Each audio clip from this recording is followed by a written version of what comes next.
Bwana, viongozi wa Simba kwa hili naomba wajitafakari kabla msimu haujaanza na kabla dirisha la usajili halijafungwa. Kwa nini? Kwa sababu nikiangalia upande wa pili huku Yanga usajili wanaofanya wanaonesha kabisa wazi kama wanahuchu, wana target fulani wanataka kuifikia, japokuwa na wao kuna sehemu wameteleza, lakini wanavyosawazisha makosa yao wewe huwezi kujua, hata mashabiki wao muda mwingine hawawezi kujua. Lakini mimi niwaambie tu, viongozi wa Yanga waliteleza kwa mshambuliaji waliomsainisha juzi tu hapa kutoka, sijui anasema alitoka Saudi Arabia.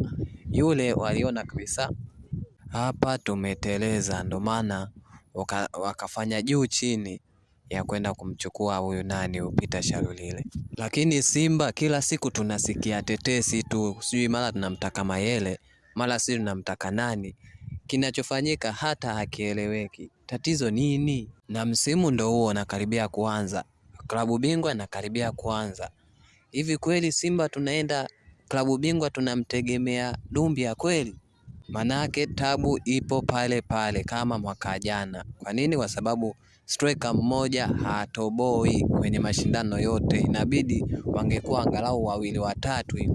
Kwa hiyo Simba inabidi isajili mshambuliaji mwingine ambaye atakaye kuja kusaidizana na Mohamed Dumbia.